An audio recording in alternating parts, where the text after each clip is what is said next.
Hello everyone, welcome back to my YouTube channel वांगशान and emotions. I hope आप सब अच्छे हैं। अच्छे नहीं हो तो हो जाओ यार। सो गाइस, बहुत लंबे टाइम के बाद मैं वापस आ गई हूँ एंड मैं प्रॉमिस नहीं करूँगी, बस कोशिश करूँगी कि मैं डेली अपडेट दे सकूँ एंड आप लोग बस यूँ ही मेरा सपोर्ट करते रहना और मुझसे बहुत सारा प्यार करते रहना। कोशिश रहेगी कि ये इस स्टोरी को एक बार में ही कंप्लीट कर सकूं, वन शॉट बनाऊं और ख़त्म कर दूं। अगर वन शॉट नहीं हो पाता है तो 2 और 3 एपिसोड्स में ज़रूर फिनिश कर दूंगी। एंड हाँ, मेरे श्यानवांग चैनल के बारे में कुछ मत पूछना, क्योंकि मैं इस पर ही बड़ी मुश्किल से अपडेट दे पा रही हूँ, तो उस पर अपडेट करना बहुत मुश्किल हो रहा है। आई होप आप लोग समझोगे। एंड अब बिना टाइम वेस्ट किए हम आज की इस प्यारी सी स्टोरी को स्टार्ट कर देते हैं।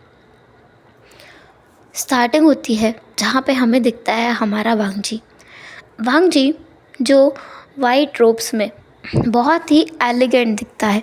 हमेशा जो बहुत ज़्यादा खूबसूरत नज़र आने वाला इंसान है, आज थोड़ा अलग दिख रहा है, क्योंकि उसके सफ़ेद रोब्स पर जो हमेशा क्लीन रहा करते हैं, उस पे अब ब्लड दिखाई दे रहा था। वो ब्लड जो उसके पूरे रोब्स पे फैला हुआ था और जिस ब्लड ने उसके सारे रोब्स को ढका हुआ था। यही काफ़ी नहीं था कि उसके चेहरे पर भी हर जगह ब्लड ही ब्लड था, पर ये ब्लड उसका नहीं है, किसी और का है। किसी और का, उस इंसान का जिससे वो नफ़रत करता है, या फिर ऐसा कहा जा सकता है कि सबको लगता है कि वांग जी उस इंसान से नफ़रत करता है, क्योंकि उस इंसान के सीने में वांग जी की तलवार थी और उस इंसान के जिस्म पर हर जगह वांग जी की तलवार के चोट पहुंचाने के निशान थे। लेकिन उस इंसान के चेहरे पर ना तो कोई दुख था और ना ही कोई गंदी भावना, जैसे कि वो बदला लेना चाहता हो, उसे मौका मिले तो वांग जी को ख़त्म कर देगा, ऐसा कुछ भी नहीं था। वो इंसान एक ब्रोकन स्माइल दे रहा था। उस ब्रोकन स्माइल को देखकर वांग जी पहली बार अपनी ज़िंदगी में थोड़ा सा हिला था। अंदर से थोड़ा सा उसे लगा कि कुछ तो उसने गलत किया है, पर वो ज़्यादा ध्यान नहीं देता, बल्कि उस अपनी स्वॉर्ड को वो विंग के चेस्ट में और ज़्यादा स्टेप कर देता है। सामने विंग था। विंग, वो विंग जिसे सब लोग प्यार करते हुए आए हैं। वो विंग जिसे अगर एक छोटी सी चोट भी लग जाए तो सबकी आंखों में आंसू जाते हैं। सबसे पहले लान चिरन जो विंग की आंखों में एक आंसू बर्दाश्त नहीं कर सकता, आज उसके ही सामने उसका वो बेटा खून से लथपथ पड़ा हुआ है और लगभग बेजान है, और जिसने उसे मारा वो कोई और नहीं, उसका ही अपना नेफ्यू था। ये चीज़ उसके बर्दाश्त से बाहर थी, एकदम बर्दाश्त से बाहर। पर ये सब किया हुआ भी तो उसी का है ना, ये सब उसी की तो बदौलत हुआ है। लालचरण भागता है, भागकर वो सबसे छूटकर विंग के पास जाता है और विंग को अपनी बाहों में भर लेता है। विंग जिसके हाथ खून से सने हुए थे, वो अपने कांपते हुए हाथों से लालचरण के फेस को टच करता है। लालचरण विंग के हाथ को वहीं रोक लेता और कहता है, आशियन आशियन आशियन। लेकिन विंग बस एक ब्रोकन स्माइल के साथ कहता है, बाबा गुड बाय। अगली ज़िंदगी में भी मैं आपका ही बेटा बनना चाहूँगा। ये थोड़ा सा कठिन है, पर कोशिश रहेगी कि मैं आपका ही बेटा बनूँ। अब मैं चलता हूँ, अलविदा। इसके बाद वांग जी देखता है कि विंग की आंखें खुली हुई हैं, पर उसकी बॉडी में कोई मूवमेंट नहीं था। लांचरन वांग जी के सामने विंग को ज़ोर से टाइटली गले लगाता है और बहुत ज़ोर से चीखता है। उसकी चीख इतनी ज़ोर की थी कि हर किसी के कानों तक गई होगी। लांचरन जो हमेशा अपने रूल्स का पक्का रहा है, आज अपने सारे रूल्स को ब्रेक करते हुए वो अपने इमोशंस को दिखा रहा था। टूट कर बिखर करके वो रो रहा था और वांग जी इस चीज़ को नहीं समझ पा रहा था कि आखिर उसका अंकल इतना कमज़ोर हो कब से गया, वो कैसे रोने लगा। और दूसरी बड़ी बात, वो इस इंसान की मौत पर रो रहा है जिससे वो कुछ टाइम पहले ही मिला है। ये कहानी की शुरुआत देखते हैं हम। इस कहानी की शुरुआत होती है विंग के लोटस पियर को छोड़ने से। जब विंग ने जियांग सेट को छोड़ा तब वो बस महज 16 साल का एक लड़का था, जिसकी आंखों में बहुत सा चमक थी और दुनिया को देखने के बहुत सारे सपने। इसके अलावा उसके मन में कुछ और था ही नहीं, कोई गलत भावना या फिर कुछ और ना उसे पता था और ना उसे जानने की कोई इच्छा थी। वो बस अपनी ज़िंदगी खुशहाल भरी तरीके से जीना चाहता था। 16 साल तक उसने जियांग सेक्ट में जियांग महाराज के सामने एक सर्वेंट की तरह काम किया है और अब उसका कॉन्ट्रैक्ट पूरा हो गया है। 16 साल पूरे हो गए हैं, उसका कॉन्ट्रैक्ट पूरा हो गया है, तो वो महल से जा सकता था और महल में रुक भी सकता था। उसकी अपनी चॉइसेस थी और उसने अपनी खुद की चॉइस बनाई और वहाँ से निकल आया। विंग वहाँ से निकल तो आया था, पर उसे नहीं पता कि इस इतने बड़े कल्टीवेशन वर्ल्ड में उसे जाना कहाँ है। पर एक बात तय है, वो जहाँ भी जाएगा अपना एक छोटा सा घर, अपनी एक छोटी सी फैमिली ज़रूर बनाएगा, जिस फैमिली में सब लोग एक बराबर होंगे, ना कोई बड़ा होगा ना कोई छोटा, और उसकी फैमिली लविंग होगी, उससे प्यार करने वाली होगी और वो जिससे प्यार करेगा वो फैमिली होगी। इसी सोच के साथ वो चल रहा था। जियांग क्लैन से निकले हुए वो ज़्यादा दूर नहीं पहुंचा था, लेकिन वो किसी से टकरा गया, क्योंकि सामने से एक कैरेज जो कुछ लोग उसे उठाकर लेकर आ रहे थे, वो कैरेज बार बार हिल रही थी। ऐसा लगता है कि उसके अंदर जो व्यक्ति था उसे ज़बरदस्ती कहीं ले जाया जा रहा था, इसलिए वो बार बार हिल रहा था। जब वो कैरेज उन लोगों से संभाली नहीं जाती तो वो कैरेज को नीचे गिरा देते हैं और विंग पता नहीं कैसे अनजाने में उस कैरेज के नीचे आ जाता है, जिसकी वजह से विंग के पैर में चोट आ जाती है और विंग वहाँ पर गिर करके रोने लगता है। उसकी आंखों में आंसू थे, दर्द था, पर उसके मुंह से कोई आवाज़ नहीं निकली थी। वहाँ पर जो बाकी के लोग थे जिन्होंने वाइट कलर के रोज़ पहन रखे थे, वो विंग को देखते हैं और तुरंत उसकी तरफ आगे बढ़ के कहते हैं, बच्चे तुम ठीक तो हो ना, तुम्हें कुछ हुआ तो नहीं ना, तुम कहाँ इसके नीचे आ गए, हटो वहाँ से। पर इससे पहले कि विंग उठ पाता, उससे पहले ही उस कैरेज के अंदर से 2 लोग बाहर आए, जिन लोगों के हाथ में तलवारें थी और उन तलवारों को उन्होंने एक दूसरे की तरफ पॉइंट किया हुआ था। उन लोगों को विंग नहीं जानता, पर उन लोगों ने भी सफ़ेद रंग के ही रोब्स पहने हुए थे। पर फ़र्क इतना था कि इन लोगों के रोब्स में थोड़ी कढ़ाई बुनाई हो रखी थी, साथ ही इन लोगों ने अपने सर पे 4 हेड रिबन बांधा हुआ था। विंग को ये अजीब व गरीब चीज़ें नहीं समझ आई, क्योंकि वो कभी अपने जियांग सेक्ट से बाहर निकला ही नहीं, तो उसने बाकी सेक्ट के लोगों को कभी देखा ही नहीं। विंग जिसके पैर में दर्द हो रहा था, जब वो दोनों लोग विंग को देखते हैं तो उनमें से जो दूसरा व्यक्ति था जिसके फेस पे एक जेंटल लुक था, वो आगे आता है और विंग की तरफ बढ़कर कहता है, तुम ठीक तो हो ना? विंग कहता है, जी जी। गोंगसा, क्या आप अपने कैरेज को हटा सकते हैं? अब जाके उन लोगों ने देखा कि उसका कैरेज विंग के पैर के ऊपर था। विंग के पैर से बहुत ज़्यादा ब्लीडिंग हो रही थी। वो लोग कैरेज को हटाते हैं और जब तक उन्होंने कैरेज को हटाया तब तक तो विंग का पैर लगभग टूटने की कगार पे आ गया था, क्योंकि उसके पैर से बहुत ज़्यादा खून निकल रहा था। लेकिन हैरानी की बात यह थी कि विंग के आंखों से आंसू निकले, पर मुंह से कोई दर्द की आवाज़ नहीं। उसका दर्द बयां कर सकते थे तो उसके आंसू। अगर विंग से कोई पूछता कि उसे दर्द हो रहा है, तुरंत वो मना कर देता, और उसने किया भी। जब उस दूसरे इंसान ने, जिसका सॉफ्ट फेस था, उसने पूछा कि क्या विंग ठीक है, तो विंग ने बिना कोई झिझक के सिर्फ कहा, हाँ गोंगसा, मैं ठीक हूँ।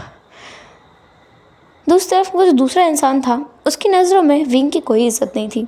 उसे लग रहा था कि ये फ्रॉड है, क्योंकि ऐसे व्यक्ति उन्हें कई बार मिल जाते हैं जो अपने आप को चोट पहुंचाते हैं, उनकी सिंपैथी गेन करते हैं और उनसे पैसे ले लेते हैं, क्योंकि जब उनके रोब्स देखते हैं तो वो किसी अमीर परिवार के बच्चे लगते हैं। तो बेसिक सी बात है, फ़ोन से पैसे ही लेंगे ना। जब वो सॉफ्ट वाले इंसान ने विंग की तरफ देखकर कहा, क्या मैं आपको रिपेयर करने के लिए कुछ पैसे दे दूँ? विंग कहता है, जी नहीं, इसकी कोई कोई ज़रूरत नहीं है, मुझे आपसे कुछ नहीं चाहिए, मैं तो गलती से आपके कैरेज के नीचे आ गया। वो सॉफ्ट वाला इंसान विंग को उठाता है और उससे कहता है, ठीक है, तुम कहाँ जा रहे हो? विंग कहता है, पता नहीं, मैं अभी फ्री हुआ हूँ, मैं भी अभी अपना सर्वेंट कॉन्ट्रैक्ट पूरा किया है 16 साल तक, और अब मैं बिल्कुल फ्री हूँ। अब मैं अपनी मर्ज़ी से कहीं भी जा सकता हूँ, तो बस मैं अपना एक ठिकाना ढूंढ रहा हूँ। वो इंसान विंग की तरफ देखकर कहता है, तो तुम्हारे पास रहने के लिए कोई जगह नहीं है? विंग कहता है, कोई जगह नहीं है, पर जल्दी मिल जाएगी। ये कल्टीवेशन वर्ल्ड इतना बड़ा है, मेरे लिए एक जगह नहीं मिलेगी। वो इंसान कहता है, तो समझ लो मिल चुकी है, क्योंकि अब तुम मेरे साथ रहोगे। वो दूसरा इंसान उस इंसान की तरफ देखकर कहता है, भाई। लेकिन जो सॉफ्ट वाला फेस वाला इंसान था वो कहता है, तुम चुप करो, तुम मेरे साथ रहना, चलो कैरेज में बैठ जाओ। विंग कहता है, जी नहीं, आप अच्छे घर के इंसान लगते हैं, आप ऐसे ही किसी को अपने साथ कैसे ले जा सकते हैं? वो इंसान कहता है, मैं अच्छे घर का इंसान लगता हूँ इसलिए तो किसी को भी अपने साथ ले जा सकता हूँ।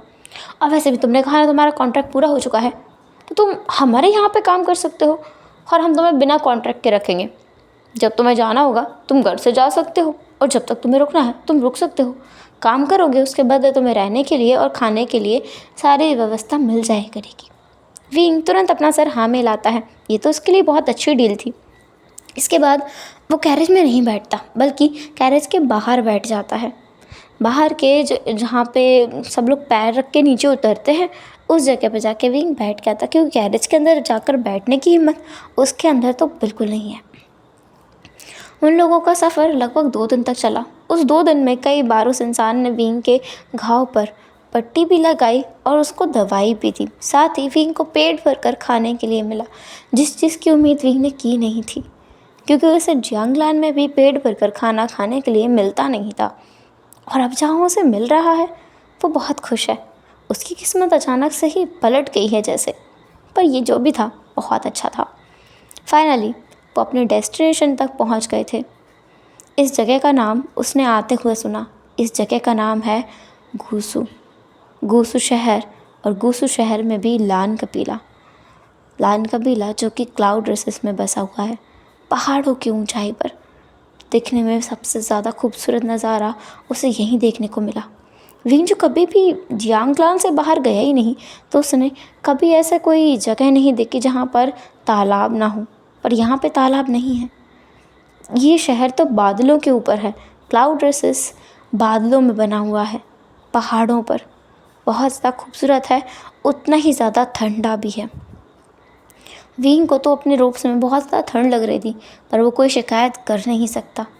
फाइनली जब वो लोग वहाँ पहुँचते हैं तो सामने ही एक खड़ूस सा दिखने वाला इंसान खड़ा हुआ था।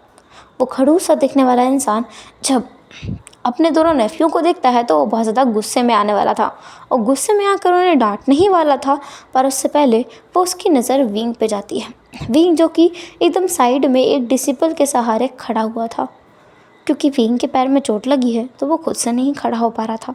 लेकिन वो डिसरिस्पेक्टफुल नहीं होना चाहता था, क्योंकि वो है तो एक सर्वेंट ना, उसका ओहदा उसे पता है। लांचरन की नज़र जैसे ही विंग पर जाती है वो आगे आता है। आगे आकर वो सीधे विंग के पास जाकर कहता है, तुम कौन हो? विंग कहता है, मैं राजकुमार का सर्वेंट हूँ। हाँ, राजकुमार का सर्वेंट। तभी लांसजन आगे आकर कहता है, शुशु, उसे मैं लेकर आया हूँ। फिर इसके बाद उसने सारी चीज़ें जैसी थी वैसी बता दी। लांसजन को कुछ ठीक नहीं लगा तो उसने कहा, तुम्हारा नाम क्या है? विंग कहता है, मेरा नाम वीवुशियान है। वीवुशियान। लांचरेन इतनी ज़ोर से चिल्लाया था कि वहाँ पर रहने वाले हर एक व्यक्ति शॉक में था, क्योंकि लांचरेन इतना इम्पेशेंट होते हुए किसी से सवाल नहीं करता। वो शॉक था, ये चीज़ देखी जा सकती थी। विंग कहता है, क्या हुआ? फिर लांचरेन कहता है, तुम्हें तुम्हारी माँ या पिता का नाम याद है? विंग कहता है, जी, मेरी माँ का नाम है कांगसेसरन, पिता का नाम है वीचांगसे। लांचरेन जिसकी आंखों में आंसू आने वाले थे, फिर वो पूछ लेता है, तुम्हारे माँ और पिता कहाँ हैं? विंग कहता है, जहाँ तक मुझे याद है वो मेरे जन्म तक मर चुके थे। ऐसा बोलते हुए विंग की आंखें झुक गई थी। उसे किसी और चीज़ से दर्द नहीं होता, बस इसी चीज़ से दर्द होता है, क्योंकि उसे ज़िंदगी में कभी भी माँ और बाप का प्यार तो मिला ही नहीं। उसे कभी किसी ने प्यार नहीं किया, इसीलिए ना वो इतना ज़्यादा दुखी था। पर क्या कर सकते हैं, ये तो उसकी किस्मत ही थी। लांचरन तुरंत विंग को खींचकर अपने सीने से लगा लेता है, उसके बालों को सहलाता है और कहता है, आज से तुम मेरे बेटे हो, मैं तुम्हें अडॉप्ट कर रहा हूँ, आज से तुम मेरे गोद लिए हुए बेटे होगे, ठीक है। विंग कहता है, मैं? लांचरन तुरंत कहता है, हाँ। सिजन, पूरे गुस्सों में अनाउंस कर दो कि अब से विंग मेरा बेटा है। विंग चलो। विंग को वो डिसिपल्स के सहारे और खुद भी सहारा देकर अपने ही कॉटेज में ले जाता है। लांचरन की कॉटेज के अंदर का सीन देखते हैं, जहाँ पर विंग जो हैरान होकर बैठा हुआ है। लांचरन जो हीलर से बोल रहा था कि विंग को किसी भी हाल में ठीक करो। लांचरन विंग की तरफ देखकर कहता है, विंग, क्या तुम्हें सब विभूषानी बुलाते हैं? विंग कहता है, नहीं, जांगलान में मेरी सिजे हैं, वो मुझे आशन कह के बुलाती हैं। जांग सेक्ट में भी सब लोग मुझसे बहुत प्यार करते थे। शूशू, शूशू, मैंने अभी तुमसे कहा ना, आज से मैं तुम्हारा पिता हूँ, बाबा का हूँ। विंग कहता है, हाँ, क्या मैं कह सकता हूँ? लांचरन तुरंत कहता है, अगर तुम ना कह सकते तो मैं तुम्हें परमिशन क्यों देता? विंग अपना सर हाँ में लाता है, लेकिन उसकी आंखों में आंसू आ गए थे। वो लांचरन की तरफ अपना हाथ बढ़ाता है। लांचरन विंग को गले लगा लेता है और विंग रोते हुए लांचरन को बाबा कह के बुलाता है। उसे ज़िंदगी में पिता का प्यार मिल रहा है। बहुत खुश है वो, बहुत ज़्यादा खुश है वो, इतना जितना वो बता भी नहीं सकता। उसकी खुशी का ठिकाना नहीं है। उसे ज़िंदगी में ना बड़ी बहन का प्यार मिला है, बड़े भाई का प्यार मिला है, माँ बाप का प्यार नहीं मिला, क्योंकि वो एक सर्वेंट के लहजे से जांग सेक्ट में रहता था, इसलिए। अब देखते हैं रात का सीन, जहाँ पर विंग को अच्छे से नहलाकर धुलाकर रेडी करके लांचरन अपने साथ लेके आया था। ऊपर से वहाँ पे उसने अपने दोनों नेफ्यू को भी बुलाया था। फिर वो विंग से ऑफिशियली अपने दोनों नेफ्यू की मीटिंग करवाता है। वो विंग की तरफ देख कर कहता है, आशन, इसका नाम है लांचरन, कि तुम्हारा बड़ा भाई है, तुम्हारा ब्योगा, मतलब तुम्हारा बड़ा कज़न। और ये लानवांगजी है, ये तुम्हारा छोटा भाई है। विंग कहता है, छोटा? लांचरन फिर कहता है, मतलब तुम इसके छोटे भाई हो। लांचरन ऐसा बोलकर हंस जाता है। लांचरन की हंसी सिजन को हैरान कर जाती है, परेशान भी कर जाती है, लेकिन वो खुश था। लांचरन के मन में भी किसी के लिए सॉफ्ट कॉर्नर हो सकता है, उसे नहीं पता था, पर आज उसे देखने को मिल रहा है और उसे खुशी हो रही है इस बात की। सारा समय फिर यूं ही बीतने लगा था। विंग के दिन बहुत अच्छे थे, क्योंकि विंग का पैर बहुत जल्दी ठीक हो गया था। लांस के हीलर इतने ज़्यादा कमाल के हैं कि विंग को बिल्कुल भी दर्द नहीं हुआ और उसका पैर जल्दी ठीक भी हो गया। दूसरी बात, उसने यहाँ पर अपना पढ़ाई चालू की। पढ़ाई करते हुए उसने बहुत सारी चीज़ें सीखी, बहुत सारी चीज़ें थी जो अब उसे आने लगी थी। इसके अलावा उसे बहुत ज़्यादा खुशी मिलती थी इस जगह पर, क्योंकि यहाँ पर उसकी केयर करने वाले सभी लोग थे। वांगजी अकेला था जो विंग की तरफ कोल्ड रहता था, पर उसने सबसे सुना था कि वांगजी किसी से भी बात नहीं करता। तो वांगजी एक एक्सेप्शन नहीं था जो विंग को पसंद ना करता हो, क्योंकि वांगजी तो किसी को पसंद नहीं करता, तो विंग कौन सी चीज़ है। लेकिन बाकी सब लोग विंग से बहुत प्यार करते थे। विंग को छोटी सी चोट भी आ जाए तो सब लोगों के मन में जैसे हलबली मच जाती थी। और सबसे पहले तो लांचरन, जो तुरंत जा करके विंग के लिए हीलर्स को बुला लाता था। ऐसे ही एक दिन विंग अपनी क्लास ले रहा था, जहाँ पर सबको पढ़ाया जा रहा था डिमोनिक कल्टीवेशन के बारे में। सबको बताया जा रहा था कि डिमोनिक कल्टीवेशन कितनी गंदी चीज़ होती है, उसका इस्तेमाल नहीं किया जाना चाहिए। विंग कहता है अपने लाओशी से, यानी अपने टीचर से, मास्टर, मुझे एक बात समझ नहीं आई, अगर डिमोनिक कल्टीवेशन इतना ही बुरा है तो फिर अच्छे लोगों को ये बुरा बना देगा। उसका मास्टर कहता है, डिमोनिक कल्टीवेशन बुरा ही होता है, चाहे अच्छा व्यक्ति करे या बुरा करे। विंग कहता है, पर अगर इसे अच्छा व्यक्ति करेगा तो ये कैसे बुरा होगा? फिर उसके इंटेंशंस के हिसाब से तो वो चीज़ गलत नहीं होगी ना। अगर उसके विचार सही हैं और वो सही काम करना चाहता है, तो फिर डिमोनिक कल्टीवेशन का रास्ता हो या प्योर कल्टीवेशन का, क्या फ़र्क पड़ता है? इंटेंशन तो सही ही है ना। बस उसी पल से विंग के बुरे दिन चालू हो गए थे शायद, क्योंकि अब मास्टर ने उसकी शिकायतें करना चालू कर दिया था। लान मास्टर के साथ जा करके वो बताते थे कि विंग कैसे डिमोनिक कल्टीवेशन का सहारा लेने लगा है, कैसे उसे सही मानता है। अगर अच्छा व्यक्ति करेगा तो डिमोनिक कल्टीवेशन कैसे सही हो सकता है। गलत रास्ता बस गलत होता है, चाहे फिर वो अच्छा व्यक्ति करे या फिर बुरा व्यक्ति करे, फ़र्क नहीं पड़ता। दिन यूं ही गुजर रहे थे। इसके साथ साथ विंग की हिम्मत भी बढ़ने लगी थी। विंग जो पैम्पर होने लगा था, इसीलिए वो अपने डिमांड्स भी सामने रखने लगा था। इसके अलावा उसे जो चाहिए होता था, अब वो उसकी इज्जत करने लगा था। पर अगर उसे मना कर दिया जाए तो वो ज़्यादा कुछ नहीं बोलता था। ऐसे ही एक दिन वो एक अनजान शख्स से मिला। वो शख्स जो दिखने में काफ़ी ज़्यादा खूबसूरत था, साथ ही साथ उससे मिलने के बाद से विंग को कुछ अजीब चीज़ों का एहसास होने लगा। विंग उससे एक नाइट हंट पर मिला था। उस नाइट हंट पे मिलने के बाद उस इंसान ने विंग से कहा था कि वो विंग से अगली बार उसी जगह पर मिलेगा। अगर विंग को मिलने की इच्छा हो तो विंग वहाँ आ सकता है। अपने डिमोनिक कल्टीवेशन के लेक्चर सुनने के बाद में कि वो इस चीज़ का सहारा नहीं ले सकता, विंग को बहुत गुस्सा आया, लेकिन वो किसी से शिकायत नहीं कर सकता था। इसलिए विंग तुरंत उस इंसान के पास चला जाता है।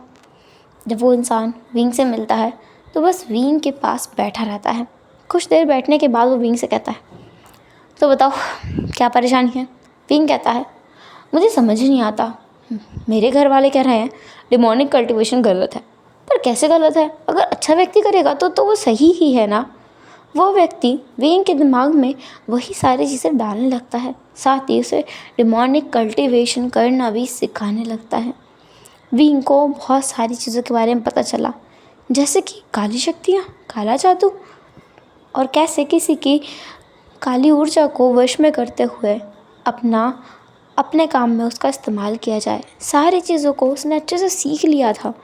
उसे बहुत अच्छे से वो सारी चीज़ें आने लगी थी। और देखते देखते 3 साल गुजर चुके थे। विंग अब 19 साल का एक लड़का था, जिसके अंदर समझ तो थी पर एहसास नहीं था चीज़ों का। वो एक दिन वांग जी के पास गया। वांग जी जो सबसे ज़्यादा कोल्ड होता है, असल में विंग उसके पास गया नहीं था, बल्कि उसे ले जाया गया था, जो कि उसका दोस्त था शुयांग। उसने खुद ही कहा था कि वांग जी जैसे इंसान के अंदर की इच्छाएं जान ली जाएं, तो अगर वांग जी को एक बार कंट्रोल में लाया जा सके तो वो सबको कंट्रोल में ला सकता है। ऐसा विंग ने सुना था शुयांग से, इसलिए विंग शुयांग की बात को मानते हुए वांग जी के पास जाता है। उस समय वांग जी जिंगशे में था। वांग जी अपना काम कर रहा था, अपने कपड़ों को सही से रख रहा था। उस टाइम पे विंग जिंगशी पे नॉक करता है। विंग जो कभी भी वांग जी को अप्रोच करने के लिए नहीं गया, और वांग जी को अप्रोच करने के लिए कोई भी नहीं गया। लास्ट सीजन भी विंग वांग जी से ज़्यादा अच्छे से बात नहीं कर पाता, ना उसे समझ पाता है और ना ही समझना चाहता है। जब भी वो दोनों साथ होते हैं उनके बीच में लड़ाई ही होने लगती है, बातों से नहीं तलवारों से, इसलिए वो एक दूसरे से दूरी ही रहते हैं। विंग को वहाँ देखकर वांग जी उससे पूछता है, क्या बात है। विंग कहता है, क्या मैं एक बार अंदर आ सकता हूँ। विंग ने बहुत मासूमियत से पूछा, पर उसकी मासूम शक्ल का कोई भी असर वांग जी के ऊपर नहीं हुआ, पर वांग जी ने विंग को अंदर आने दिया। विंग अंदर जाने के बाद ही वांग जी के ऊपर एक तालिस्मान का इस्तेमाल करता है। वांग जी अपनी जगह पर जम गया था, साथ ही साथ उसे बहुत गुस्सा भी आ रहा था, बहुत ज़्यादा गुस्सा आ रहा था उसे। वो तालिस्मान वांग जी के ऊपर लगने के बाद ही गायब हो गया था, और साथ ही साथ अब वो वांग जी विंग की तरफ घूर कर देख रहा था। विंग कहता है, तुम्हारी कोई इच्छा है क्या। विंग को कोई जवाब देने की जगह वांग जी अपनी तलवार को समन करता है और उससे विंग के ऊपर हमला करने लगता है। विंग वहाँ से बचकर भाग जाता है, भाग करके लान चिरन के पास आता है। उस समय तक वांग जी भी वहीं पर था। वांग जी जिसे वो लोग पकड़ लेते हैं, क्योंकि वांग जी के ऊपर पता नहीं किस चीज़ का असर हो गया था। वो उसे पकड़ के और कमरे में बंद कर देते हैं। इसके बाद तो ये सिलसिला बंद ही नहीं हुआ। वांग जी विंग के ही पीछे पड़ा हुआ था। विंग अपने दोस्त के पास वापस जाकर पूछता है कि आखिर हुआ क्या है, तो तब शुयांग रिवील करता है उसके ट्रू इंटेंशंस। उसका कभी इंटेंशन विंग से फ्रेंडशिप करना तो था ही नहीं, बल्कि उसका ट्रू इंटेंशन था लान सेक को तबाह करना, क्योंकि ऐसा करने के बाद ही उसे शांति मिलेगी। लान सेक ने उसके माता पिता को बर्बाद कर दिया था। वो जब बच्चा था तब उसके माता पिता डेमोनिक कल्टीवेशन का इस्तेमाल करते थे और लांसेट ने अपने रूल्स के चलते उन लोगों को तबाह कर दिया था। इसलिए वो अपना बदला लेना चाहता है और उसका बदला तब पूरा होगा जब लांसेट का कोई व्यक्ति डेमोनिक कल्टीवेशन का इस्तेमाल करते हुए उसके वश में आ जाए और अपने ही सेक्ट के किसी व्यक्ति को मार डाले। और विंग जब उनका ब्रदर है तो विंग की मौत सबसे ज़्यादा उसके लिए कारगर होगी। पर शुयांग को नहीं पता था कि विंग उनका ब्लड रिलेटेड कोई भी नहीं है, बल्कि विंग तो लांचरन का अडॉप्टेड सन है। पर ये कौन बताता? शुयांग ने तो अपनी चाल चल दी थी। विंग वापस जाता है। इसके बाद से उसे बस गिल्ट महसूस होने लगा था, क्योंकि जो वांग जी जो किसी से बात नहीं करता था, वो अपने काम में बस मस्त रहता था, अपने काम से काम रखता था, अब उसकी ज़िंदगी बर्बाद हो गई है। विंग ने उसे दूर से देखा। देखने पर समझ आया कि वांग जी कितनी बुरी हालत में है। रात में वो कैसे रोता है, चीखता है, चिल्लाता है। उन जिन जंजीरों से उसे बांधा गया है, उन जंजीरों में कितनी ज़्यादा पावर है जो वांग जी को रोक के रखती हैं, जिसकी वजह से वांग जी की त्वचा पर भी कितने घाव आ गए हैं।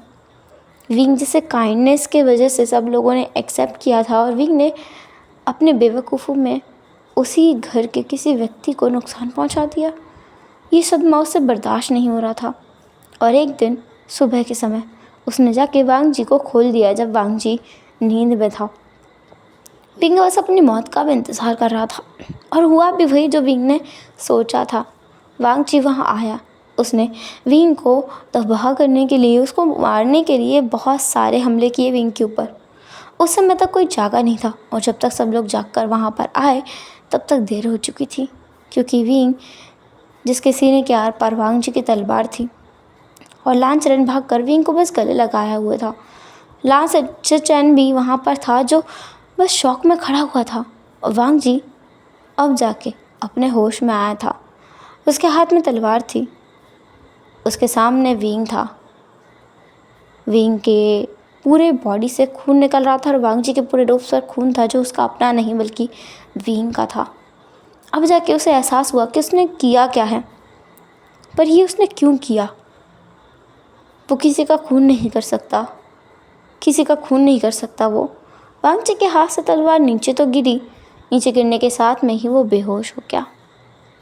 बेहोश होने के बाद जब वो अगली बार जागा तो उसे ऐसा लगा जैसे कि सब कुछ अजीब सा हो गया है, एकदम अजीब।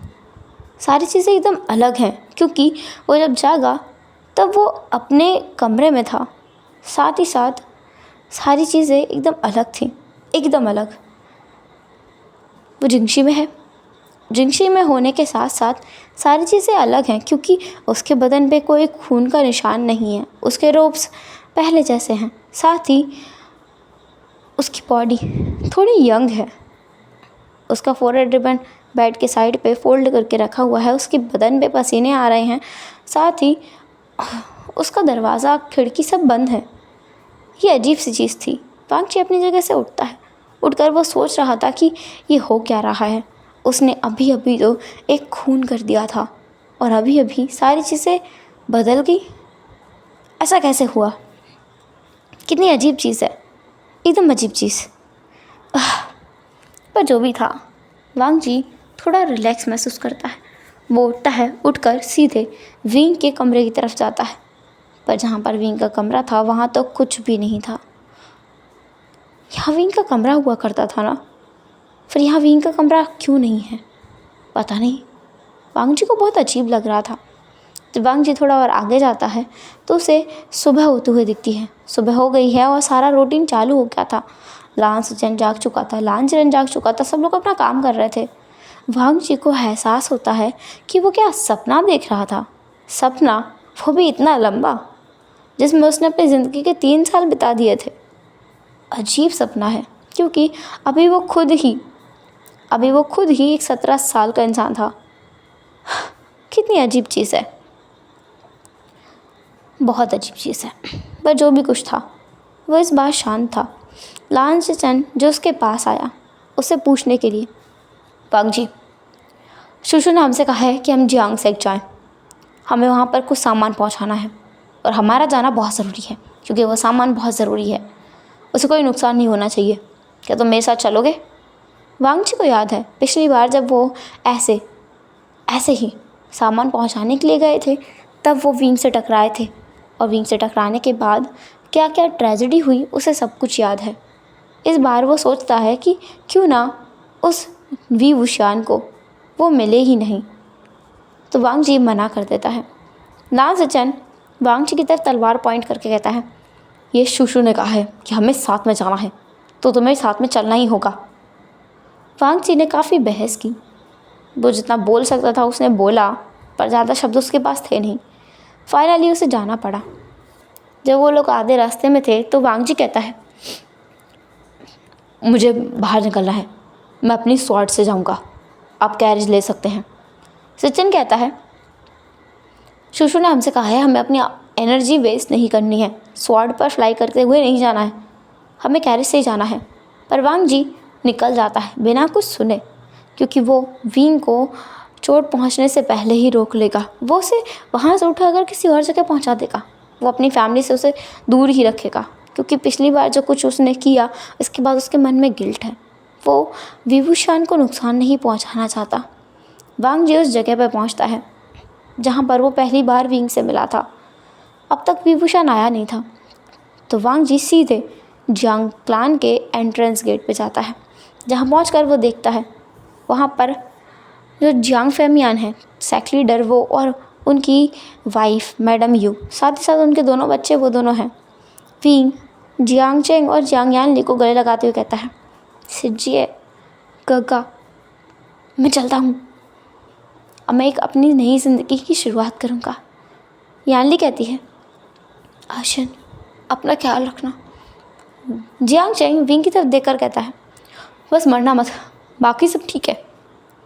वो दोनों सच में विंग की केयर करते थे, लेकिन बाकी तो लोग शायद नहीं, इसलिए उन लोगों ने विंग की तरफ मुड़कर भी नहीं देखा। विंग वहाँ से निकल आया। निकलने के बाद वो एक गहरी सांस छोड़ता है और फिर वो सीधे सामने की तरफ देखकर कहता है, अब मैं अपनी अच्छी ज़िंदगी बिताऊंगा, मेरा अपना छोटा सा परिवार होगा और मैं उस परिवार में बिल्कुल खुश रहूँगा। हम लोग बिल्कुल बराबर रहेंगे, ना कोई छोटा ना कोई बड़ा। मैं उनसे बहुत ज़्यादा प्यार करूँगा और वो भी मुझसे बहुत प्यार करेंगे। विंग के मन में जो सोच थी, जो उसने पिछली बार कहा था, वो सब कुछ कह के वो आगे बढ़ता है। इस बार वो वांगजी को पास करते हुए आगे जाता है, लेकिन फिर वो रुक कर के वांगजी की तरफ देखकर कहता है, गोंगजा, क्या आप रास्ता भटक गए हैं? वांगजी विंग की तरफ देखता है, क्या इसने उसे पहचान लिया है? पर ऐसा कैसे हो सकता है? विंग तो अपना हाथ हिलाकर बोलता है, गोंगजा, क्या आप रास्ता भूल गए हैं? वांगजी विंग की तरफ देखकर कहता है, हाँ, मैं रास्ता भूल गया हूँ। वांगजी ने जिस तरीके से विंग से कहा था, वो तरीका बहुत क्रीपी था। विंग को अजीब लगा, लेकिन विंग कहता है, मैं आपको रास्ता दिखा देता हूँ, आपको कहाँ जाना है? जियांग क्लान यहाँ से सीधे है। ये जो आपको बड़ा सा दरवाज़ा दिख रहा है, इसके अंदर ही जियांग क्लान है, आप अंदर जा सकते हैं। वांगजी कहता है, नहीं। वांगजी ये बोल ही रहा था, तभी विंग को वांगजी के पेट से आवाज़ आती है। क्या वांगजी ने कुछ खाया नहीं है? वांगजी को ये बहुत एम्बैरसिंग लगता है, क्योंकि ऐसा उसके साथ आज से पहले कभी नहीं हुआ था। दरअसल वांगजी जब से उठा था सुबह, तब से उसने कुछ नहीं खाया था, और रात में भी वो बिना कुछ खाए ही सो गया था, इसलिए उसकी हालत ऐसी हो गई थी। विंग अपनी पोटली से एक बन निकालता है, विंग की तरफ, वांगजी की तरफ बढ़ाते हुए बोलता है, देखो मेरे पास ना वैसे यही है, तुम ये खा लो, तुम्हारी भूख शांत हो जाएगी। वांगजी विंग की तरफ देखकर कहता है, तुम्हारे पास बस यही है? विंग कहता है, हाँ, क्योंकि मैं थोड़ी किसी सेक्ट का राजकुमार हूँ, तो मुझे बहुत सारा खाना मिलेगा। ये तो मैंने अपना बचा के रखा हुआ था, क्या पता मुझे कब काम मिलेगा, कब मैं आगे बढ़ूँगा। बहुत टाइम लगेगा, इसलिए अभी कर लेता हूँ। वांगजी विंग के साथ आगे बढ़ने लगा। वो दोनों चलते चलते आगे जा रहे थे। वांगजी उस रास्ते से विंग को जाने के लिए मना करता है जिस रास्ते से उसका भाई आ रहा था कैरेज में बैठकर, क्योंकि वो फिर से उस ट्रेजेडी को रिपीट नहीं होने देना चाहता। वांगजी विंग को दूसरे रास्ते से जंगल के थ्रू ले जाने लगता है। विंग कहता है, गोंगसा, रात होने वाली है, आपको डर नहीं लगता, पर मुझे लगता है। मेरे पास तो कोई कल्टीवेशन भी नहीं है, मैं कैसे सब कुछ संभालूंगा? क्या हम किसी दूसरे रास्ते से नहीं जा सकते? वांग जी तुरंत मना कर देता है। वो दोनों साथ में चल रहे थे। साथ ही साथ वांग जी को काफ़ी सारी आवाज़ें भी आ रही थी जंगल में जानवरों की, जो कि जंगली जानवर भी हो सकते हैं, पर उसे डर नहीं था क्योंकि उसे काफ़ी सारा कल्टीवेशन याद है। जो सपना उसने देखा, उस सपने में उसे बहुत सारी चीज़ें सीखी हुई थी जो कि उसे याद है। वो विंग को सीधे ले जाता है और उसे यकीन है कि जो ट्रेजेडी उसने अपने सपने में देखी वो सब कुछ होता, बिल्कुल होता, अगर वो इसे नहीं रोकता तो। क्योंकि जब उसे इस व्यक्ति के एग्जिस्टेंस का पता चल सकता है कि जिस व्यक्ति से वो कभी मिला भी नहीं, उसका नाम, उसका चेहरा, वो कहाँ से है, सारी चीज़ों के बारे में भी जो उसने अपने सपने में देखा वो सब कुछ सच निकला, तो जो उसने अपने सपने में किया वो भी वो कर सकता है। इसलिए वो सब कुछ रिपीट नहीं होने देना चाहता। और वांग जी को पहले से ही गिल्ट है कि उसने विंग को मार डाला, चाहे वो किसी भी हरकत से क्यों ना हो, पर उसने ही अपने हाथों से विंग को मारा था। तो वो दोबारा वो चीज़ रिपीट नहीं करना चाहता। घंटों के सफ़र के बाद जब रात हो चुकी थी, तब विंग अपने पैरों को मलते हुए कहता है, कुंगसा, अब मैं नहीं चल पाऊँगा, मुझे तो चक्कर आ रहे हैं।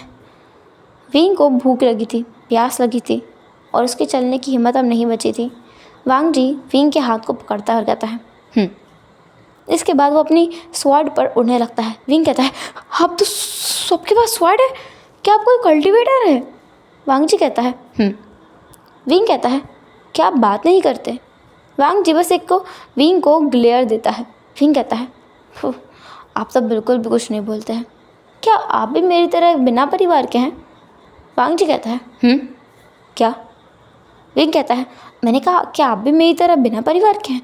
क्योंकि आपके पास तो खाने के लिए एक बन भी नहीं था जो कि मेरे पास था, तो फिर आप बिना परिवार के ही होंगे। वांग जी विंग की तरह बस देखता रहता है, पर वो इस मिसअंडरस्टैंडिंग को क्लियर बिल्कुल भी नहीं करता। जो भी था ना, बिल्कुल सही है। विंग के लिए और वांग जी के लिए, दोनों के लिए ये चीज़ सही होगी। अगर वांग जी अपनी रियल आइडेंटिटी बताएगा तो हो सकता है विंग फिर से वो ट्रेजेडी रिपीट कर दे, या फिर वो खुद ही विंग के साथ वो ट्रेजेडी रिपीट कर दे।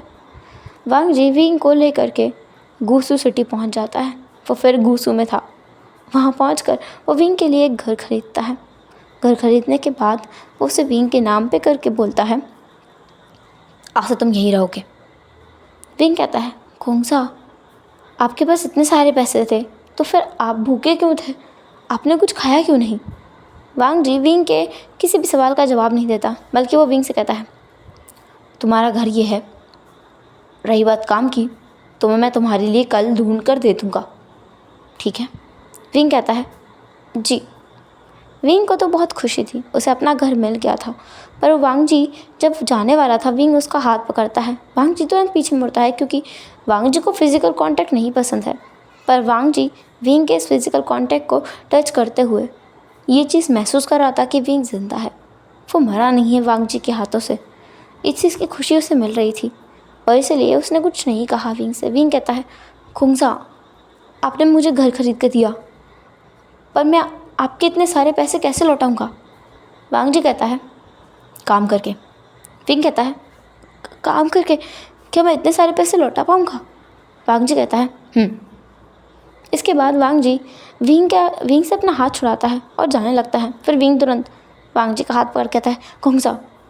वांग जी कहता है, विंग कहता है, वो मैं कभी अकेला सोया नहीं, मुझे थोड़ा डर लगता है अकेले में। क्या आप कुछ टाइम के लिए यहाँ रुक जाएंगे, जब तक कि मैं सो नहीं जाता, वरना मुझे नींद नहीं आएगी। हो सकता है मैं बेहोश ही हो जाऊँ, क्योंकि ऐसा कई बार मेरे साथ हुआ भी है। वांग जी को याद है उसके सपने में कई बार विंग अकेले सोते सोते ऐसे सोता था कि दोबारा उठता ही नहीं था। 2-3 दिन लग जाते थे उसे उठाने में। इसके बाद किसी न किसी सर्वेंट को विंग के साथ सोने के लिए कहने जाने लगा। कोई ना कोई कल्टीवेटर या फिर कोई ना कोई जो डिसिबल था वो विंग के साथ सोने जाया करता था। और इस चीज़ के बारे में वांग जी को बाद में पता चला था, लेकिन जब उसे पता चला था तो ये उसे बहुत अजीब लगा था। पर अभी उसे पता है विंग झूठ नहीं बोल रहा है, इसलिए वांग जी ये ट्रेजेडी नहीं करना चाहता कि विंग 2-3 दिन तक सोता रहे और वांग जी को उसका इलाज करवाना पड़े। इसलिए वांग जी विंग के साथ वहीं उसके उस छोटे से घर में, उसके छोटे से कमरे में रुक जाता है। विंग बेड पर लेट गया था। वो वांग जी से कहता है, खोंगसा, क्या मैं फ्लोर पर सो जाऊँ? आप बेड पे लेट जाना, अगर आपको जाना हो तो आप सुबह जा सकते हैं। वांग जी कहता है नहीं। वांग जी को गिल्ट था, वो विंग को नीचे कैसे सोने दे सकता था। वांग जी विंग के पास ही लेट गया था ताकि विंग को भी बुरा ना लगे। लेकिन ये चीज़ वांग जी को बहुत अजीब लग रही थी, क्योंकि वो कभी किसी के साथ एक बेड पर नहीं सोया है। बहुत अजीब थी। रात होते होते वांग जी को महसूस होता है, जब उसे नींद आ गई थी उसके बाद, कि उसके उसके पूरे बदन पर कोई भारी सी चीज़ रखी हुई है। जब वो अपनी आंखें खोलकर देखता है तो वो विंग उसके ऊपर ही पूरा आ गया था। और जब वांग जी हिलने की कोशिश करता है तो विंग उसे जकड़ लेता है और कहता है अजिंग इलो मुझे बहुत नींद आ रही है। वांग जी ये नाम सुनकर अजीब महसूस करता है। विंग उसे कोई और समझ रहा है, पर वो क्या करे। वांग जी अपने गिल्ट की वजह से हिलता भी नहीं है अपनी जगह से। वो वहीं पर ऐसे ही हालत में लेटा रहता है। जब तक कि विंग अपने आप से नहीं उठेगा वो विंग को नहीं जगाएगा। हेलो एवरीवन, एक्चुअली मैं इसको वन शॉट करने वाली थी, पर यार मेरी ना हिम्मत ही नहीं है अभी ज़्यादा रिकॉर्ड करने की, क्योंकि मुझे कोल्ड हो रखा है। बीच बीच में मैंने कई बार अपने आप को रोका है खांसने के लिए, छींकने के लिए और पानी पीने के लिए। एंड वैसे भी अभी मैं बहुत थक भी गई हूँ, मुझे कल अपने वर्क पे भी जाना है, सो मैं आज इतना ही कर पाऊँगी। नेक्स्ट एपिसोड कल आएगा पक्का। चलो तो फिर मिलते हैं नेक्स्ट एपिसोड में, यानी कि कल। तब तक की tata, take care, bye bye, अपना ख्याल रखना, बाय बाय।